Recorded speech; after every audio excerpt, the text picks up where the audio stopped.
the American Academy of Neurology. I'm Dr. Daniel Correa. And I am Dr. Katie Peters, and this is the Brain and Life Podcast.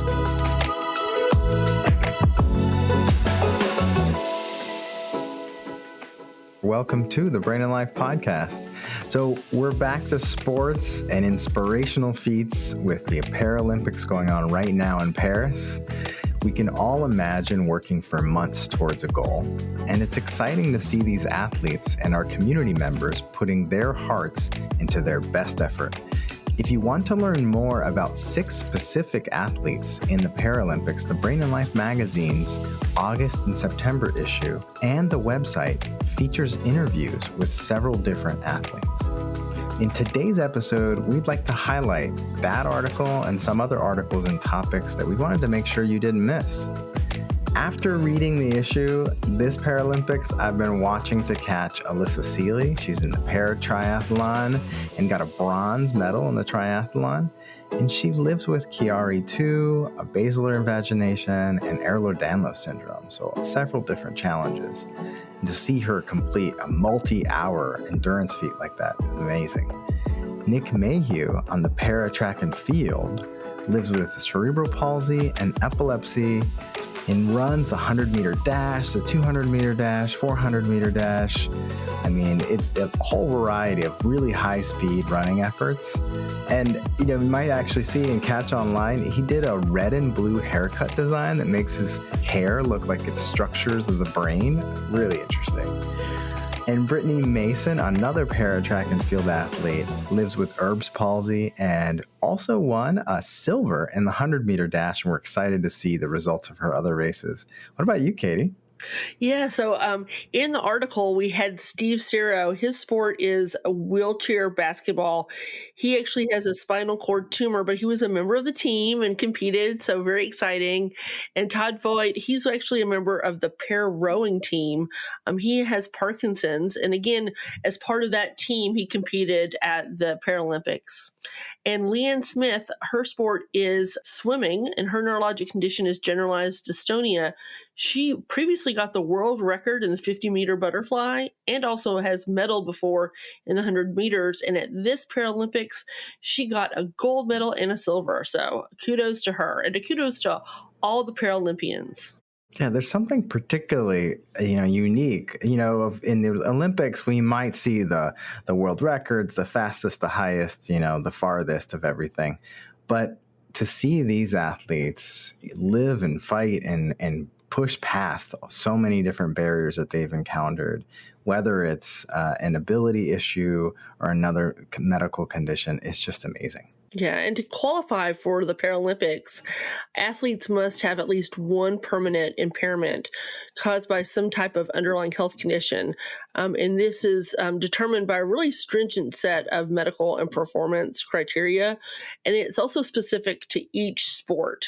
So depending on what the sport is, there's certain criteria that they have to meet. And categories of impairment can include, impaired muscle power, if they have issues with like maybe passive range of motion, have they been an amputee? And we actually talked to an amputee before, John Kreisel, when he came, and discussed us about phantom limb pain.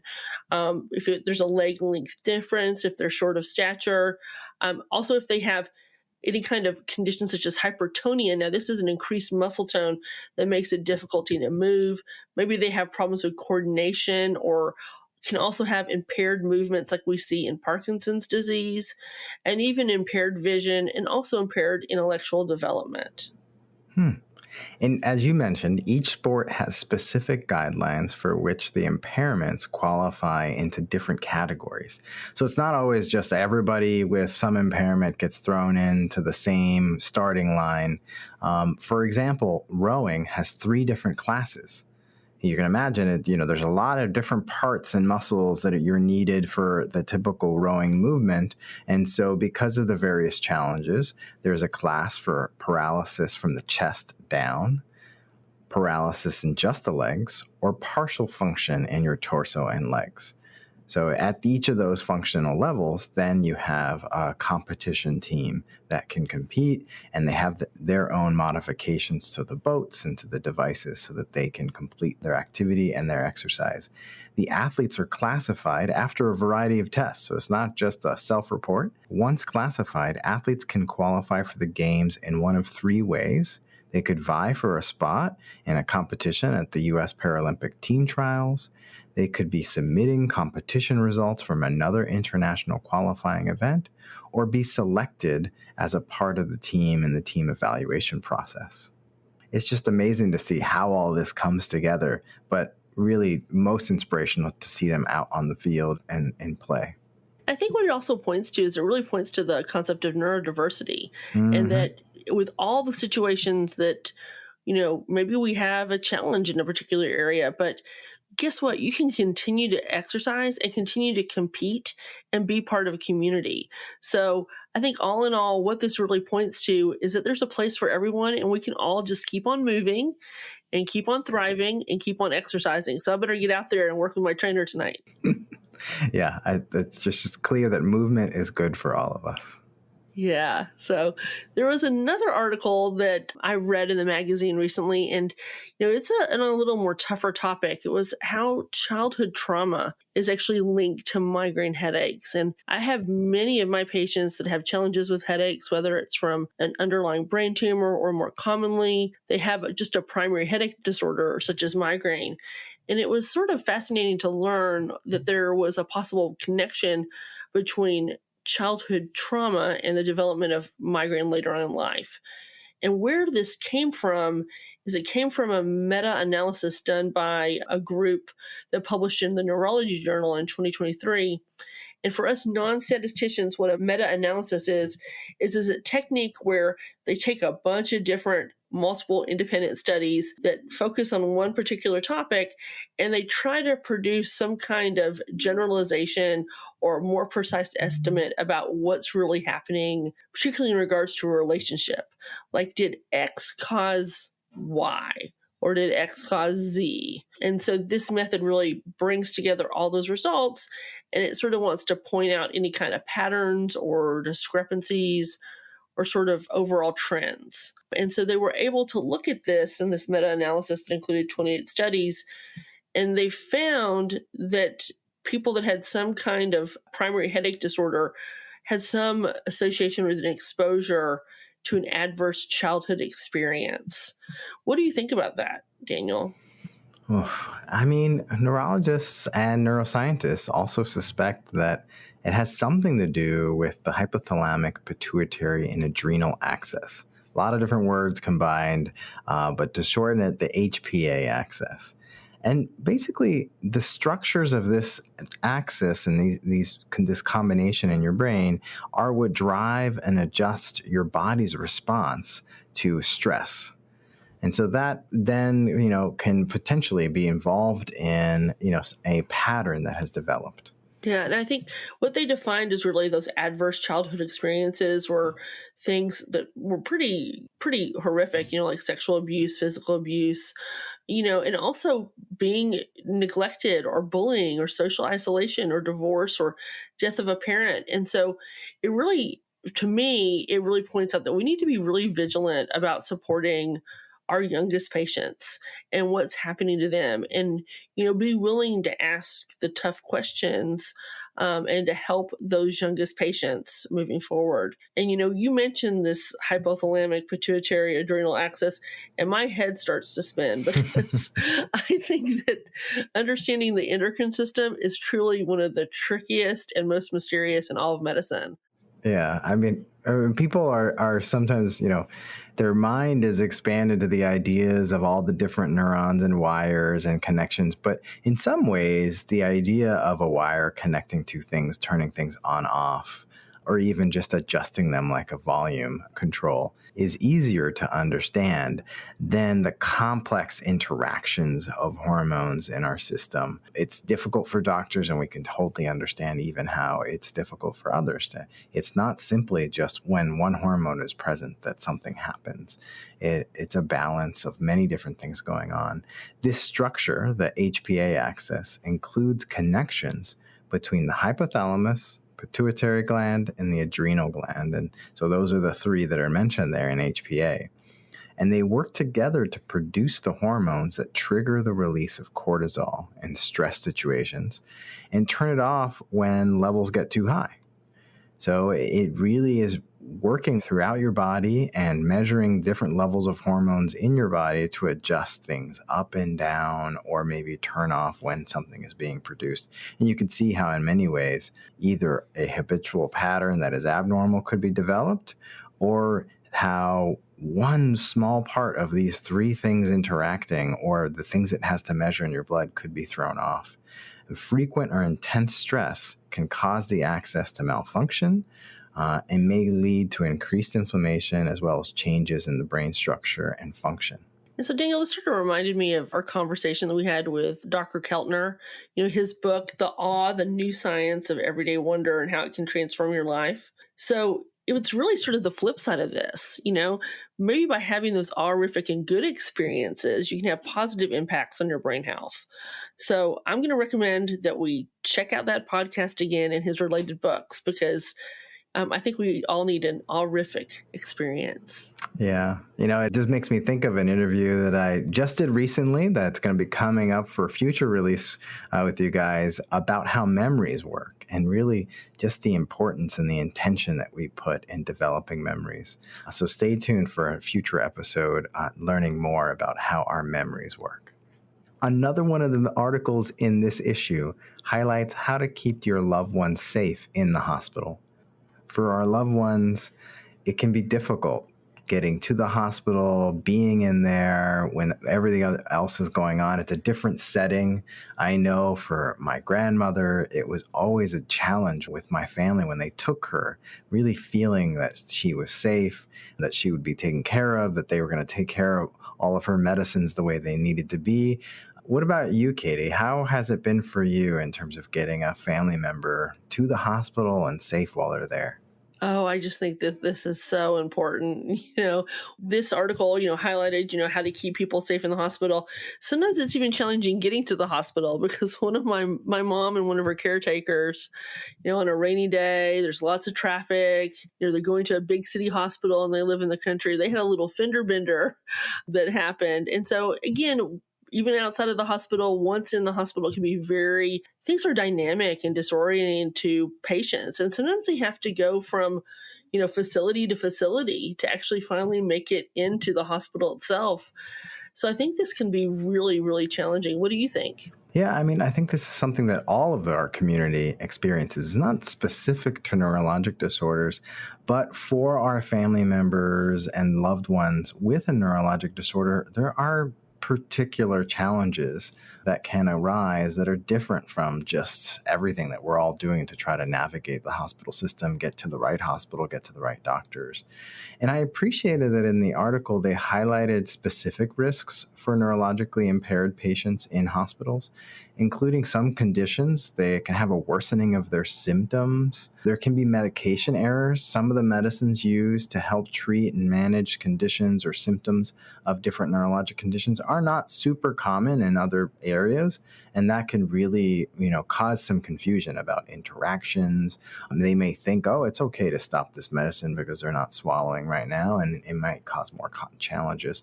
Or even if their medical condition or the current situation affects their communication, now you're disconnecting that primary part that we have to communicate and talk and even have a discussion or a voice in what's going on with our medical providers. Yes, I think it's important for caregivers to be there to advocate for their loved ones. I think this is really important, particularly in regards to certain diets or maybe allergies that the patients have, that if they can't communicate. So those caregivers can be a really important influence to help the care of those patients in the hospital. And they also can bring really a tenor of what it's going to look like when they leave the hospital, of like what kind of tools and things that they're going to use. So having a caregiver there and making sure we can advocate them is just so important. We also make sure to always bring an updated medication list when you go to the hospital. You want to make sure that the staff knows about all their conditions. I think this is also really important when people have maybe low vision or difficulty hearing. People are coming in and out of those hospital rooms. You want to announce yourself that someone is actually in there and making sure that the patients feel safe. And then next, if you do have a neurologic condition, check out if you do have time, check out the hospital first or identify people within your care group or support system to see what you can do when you get to the hospital to improve outcomes and your comfort when you're eventually in the hospital. Yeah.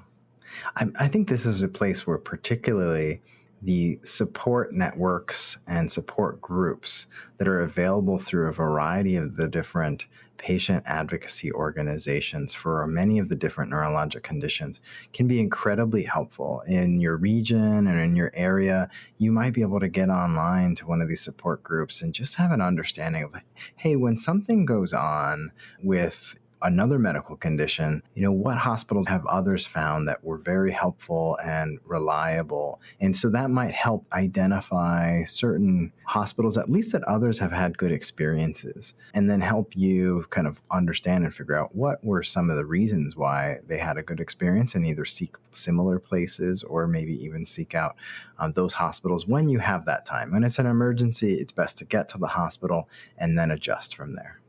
So, Daniel, I love reading this magazine every time it comes out, and a compliment to this is us, our podcast, our wonderful Bring to Life podcast. And, we want to hear from the readers and we want to hear from the listeners.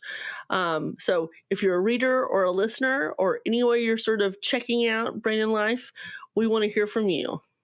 And we also just want to say particular thanks. Every now and then we get a chance to look at some of the reviews that you put on social media, on the streaming platforms. And, our team wanted to particularly highlight as a thank you and also one review that we just recently saw.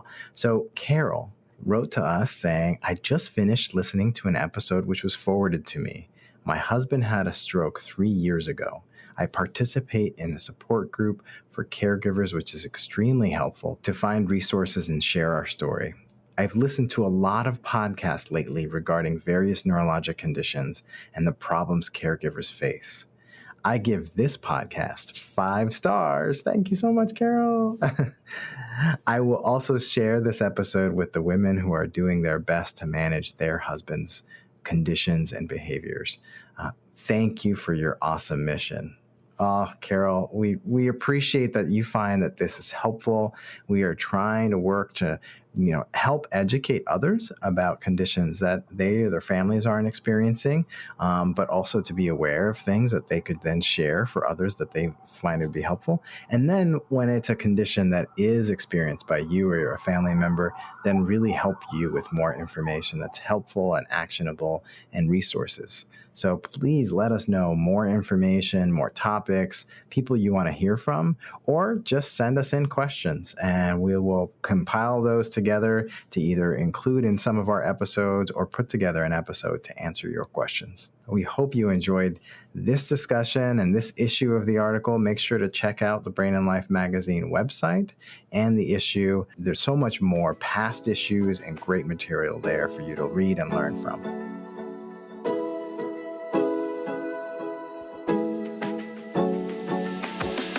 Thank you again for joining us today on the Brain and Life podcast. Follow and subscribe to this podcast so you don't miss our weekly episodes. You can also sign up to receive the Brain and Life magazine for free at brainandlife.org. Don't forget about Brain and Life en Español. Also, for each episode, you can find out how to connect with our team and our guests, along with great resources in our show notes. We love it when we hear your ideas or questions. You can send these in an email to blpodcast@brainandlife.org and leave us a message at 612-928-6206. You can also find that information in our show notes, and you can follow Katie and me and the Brain and Life magazine on many of your preferred social media channels. We're your hosts, Dr. Daniel Correa, connecting with you from New York City and online at NeuroDrCorrea.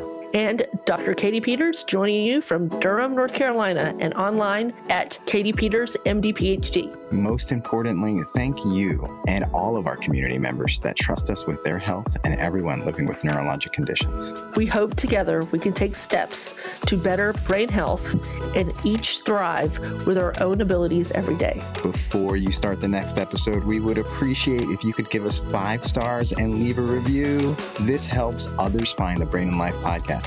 See you next week.